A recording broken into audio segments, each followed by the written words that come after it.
আসসালামু আলাইকুম প্রিয় দর্শক, আমি আছি গদখালির পানিসারা গ্রামে, যে জায়গাটিকে বলা হয় ফুলের রাজ্য বা ফুলের স্বর্গ।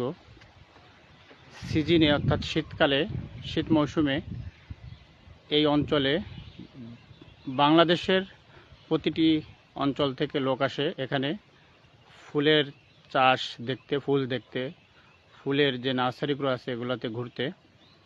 তো আমরা যখন এসেছি এই জায়গাটিতে, এখন আসলে মূলত ফুলের সিজন না, তবে এখন সব পাতাবাহারি গাছ সহ যত গোলাপ গাছ, ভালো গাছ আছে, এগুলো এখন যত্ন করবে, শীতের সিজনে এরা ফুল দিবে। তো আমি আজকে আপনাদেরকে এমন কয়েকটি নার্সারি ঘুরে ঘুরে দেখাবো যেখানে বিভিন্ন ফুলের চাষ করা হয়, দেশি বিদেশি। তো তেমনই একটি নার্সারি আমার সামনে অলরেডি এখন আছে, যেখানে বিদেশি। কথা না বাড়িয়ে আমি আপনাদেরকে, দর্শক, এই যে জায়গাটা দেখছেন, এটা আমার সামনে, আপনাদের কাছে মনে হচ্ছে একটা বাঁশের বেড়া। আসলে এটা শুধু বাঁশের বেড়া না, এখানে লক্ষ লক্ষ টাকা ইনভেস্ট করা কৃষকের। এই যে এরিয়াটা আমি আপনাকে একটু দেখাই, বিশাল এরিয়া। এটা যাতে কোনো গরু ছাগল বা কোনো পশুতে নষ্ট না করে, তার জন্য এইভাবে ঘেরা দেওয়া। এবং এইটা রৌদ্র এবং বৃষ্টি সব কিছু নিয়ন্ত্রণ করার জন্য এখানে এক ধরনের পলিথিন ব্যবহার করা হয়, যেটা বাংলাদেশ না, বাইরে থেকে আনা হয়। এই যে পলিথিনটা আপনি দেখছেন, এটা মোটা পলিথিন।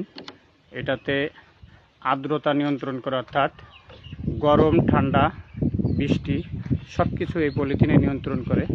এটা বাইরে থেকে আনা। আমি যতটুকু শুনছি যে সরকারিভাবে কিছু কিছু ক্ষেত্রে এই ফুলের চাষের জন্য দেওয়া হয়, যেটা সরকার ভর্তুকি দেয় ফুল চাষের জন্য বলা যায়। এছাড়াও কৃষকরা কিনে নেয়। এই যে ফুলটা দেখছেন, আমার এই মুহূর্তে নামটা মনে নাই, তবে এটা খুব দামি ফুল। যে কয়েকটা ফুল চাষ করা হয় তার ভিতরে খুব উল্লেখযোগ্য এবং দামি ফুল এটা। দেখেন যে কত কৌশল অবলম্বন করা হয়। এটা হচ্ছে পানির লাইন, স্থায়ীভাবে পানির লাইন আছে এই। আর এই যে ফুলগুলা উপরে বলতে পারেন ছাদ, এক প্রকার বাঁশ দিয়ে সুন্দর করে ছাদ তৈরি করা। আমরা থাকার ঘরও মনে হয় এত সুন্দর করে তৈরি করি না। অবশ্য পাশাপাশি কিছু অন্য অন্য গাছ করা বাসায় থাকে, যেখানে রোদ বৃষ্টি লাগলেও তারপরও সে আরামে থাকে। ঠিক তেমনি এরকম একটা কবিতা আমরা পড়েছি। তো আজকে দেখেন, এটা আসলে বর্তমান ছবিতে দেখা যায়, বাস্তব খুব কম দেখা যায়। এই যে তাল গাছটা, তাল আছে, এবং এটাই দেখেন বেশ কয়েকটি বাবুই পাখির বাসা আছে। আমি দেখতে পাচ্ছি এখানে প্রায় 15-20টার বেশি বাবুই পাখির বাসা আছে বিভিন্ন পাতাতে। তো এটা যদি আপনারা দেখতে চান, তাহলে আপনাদেরকে বিভিন্ন জায়গায় ভ্রমণে বের হতে হবে, তাহলে আপনি দেখতে পারবেন। পৃথিবীটা অনেক সুন্দর। আল্লাহ পাক অনেক সুন্দরভাবে এই পৃথিবীটাকে সৃষ্টি করেছেন, এবং আল্লাহ পাক তাকে জানার জন্য, সে যে মহান, এটা বোঝার জন্য পৃথিবীটা পরিভ্রমণ করতে বলেছে, এবং আল্লাহকে নিয়ে নয়, আল্লাহর সৃষ্টিকে নিয়ে গবেষণা করতে বলছে, যে কিভাবে সে এত সুন্দর পৃথিবী সৃষ্টি করলো। তো আমরা সেটাই অনুসরণ করে দেখার চেষ্টা করতেছি এবং আপনাদেরকেও দেখানোর চেষ্টা করতেছি। চলুন সামনের দিকে আরেকটা বাগান দেখাই। এটাও আরেক ধরনের ফুলের চাষ। এই অঞ্চলটাই পুরো ফুলের স্বর্গ। আসলে ফুল ভালো লাগে না, এই রকম লোক পাওয়া খুবই কঠিন। এরকম কঠিন হৃদয়ের লোক। এই আছে গেন্দা ফুল, আমরা কেউ বলে গাঁদা ফুল। তো এই গেন্দা ফুলটা মূলত শীতকালের ফুল, যার কারণে এখন যেহেতু ফুলের দাম বেশি, তাই চাষ করছে। অল্প হয়েছে, এটা শীতকাল আসলে আবার ভালো হবে, তখন নতুন করে আবার লাগাবে। এটা হচ্ছে গেন্দা ফুল।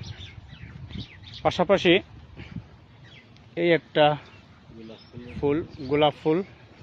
তো যেহেতু এখন সিজন না, তাই গোলাপের উপরে কি বলে শশা গাছ লাগাইছে। আবার যখন সিজন আসবে তখন এই শশা গাছ কেটে দেবে, কেটে দিয়ে এই গোলাপ ফুলের মাথাগুলো কেটে দেবে, দিলে নতুন ফোট বেরো হবে, নতুন করে আবার ফুল হবে।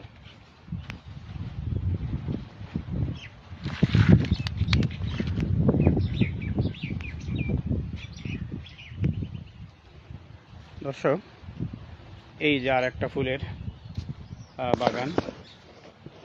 এই দেখেন ফুলগুলো কেমন দেখায়, সুন্দর। এটা হচ্ছে লাল কালার, এটা কয়েকটা কালারের হয়। আর এই ফুলটার নাম জারবেরা, এই যে সাইনবোর্ডে দেওয়া আছে। আমার আগে একবার শুনছিলাম কিন্তু মনে নাই। এই ফুলটার নাম হচ্ছে জারবেরা। এই ফুলটার খুবই দাম, এবং এটা এই যে ফুরকান জারবেরা ফুল বাগান, অর্থাৎ জারবেরা হচ্ছে ফুলের নাম, আর ফুরকান হচ্ছে হয়তো বা মালিকের নাম, বা মালিকের ছেলে বা কারোর নাম। এই যে পানিসারা, জিকরগাছা, যশোর। আর মূলত গদখালি নামে পরিচিত, কারণ এই ফুলগুলো বিক্রি করা হয় পাইকারি।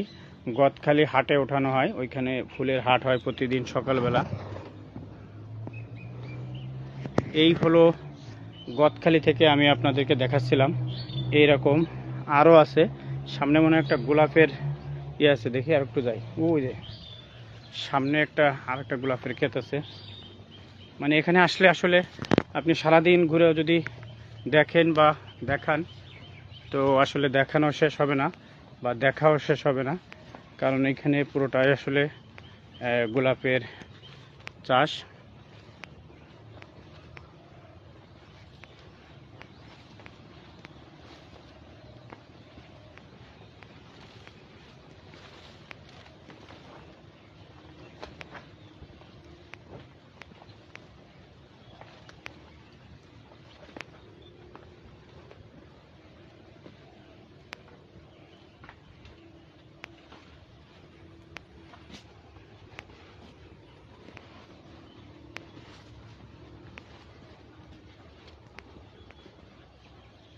এই যে প্রিয় দর্শক, আপনাদেরকে বলছিলাম গোলাপের বাগান।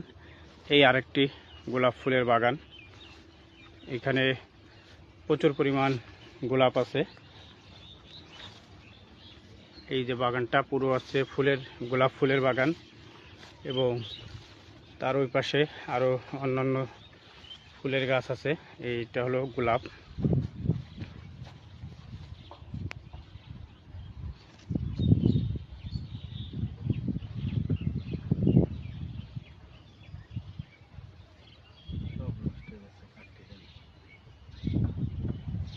যেহেতু বর্ষাকালে বিয়ে অনুষ্ঠান কম হয় বা বিভিন্ন অনুষ্ঠান কম হয়, এজন্য ফুলটাও কম লাগে বর্ষাকালে। মূলত শীতকালে ফুলটা বেশি হয়, এবং আমাদের বাংলাদেশে বিভিন্ন অনুষ্ঠানগুলো শীতকালে বেশি হয়, এজন্য শীতকালে আসলে ফুলের মূল্যায়নটা বেশি থাকে।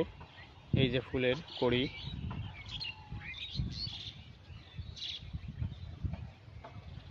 এভাবে আপনি যদি গদখালি থেকে এই পানিসারা গ্রাম পর্যন্ত আসেন, রাস্তার দুই পাশে অসংখ্য ক্ষেত দেখতে পাবেন।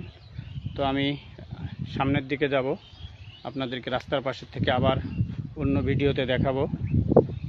তো যে কথা বলতেছিলাম, যে এখানে ফুলের রাজ্যে ফুলের চাষ। আপনি যদি শীতের মৌসুমে আসেন, প্রচুর লোক দেখবেন এবং প্রচুর ফুল দেখবেন। আপনি যত টাকা খরচ করে আসেন না কেন, আপনার আসলে মনটা ভরে যাবে যে না, আমার টাকা খরচ করে আসাটা আসলে সার্থক হয়েছে।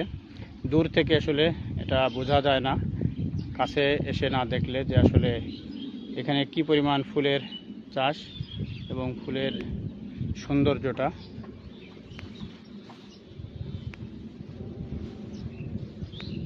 তো সবাই ভালো থাকবেন। আমি আমিরুল ইসলাম, পানিসারা গদখালিতে আপনাদের সাথে ছিলাম, গদখালি যশোর থেকে। সবাই ভালো থাকবেন। নতুন আরেকটি ভিডিও দেখার জন্য সবাই লাইক, কমেন্ট, শেয়ার করে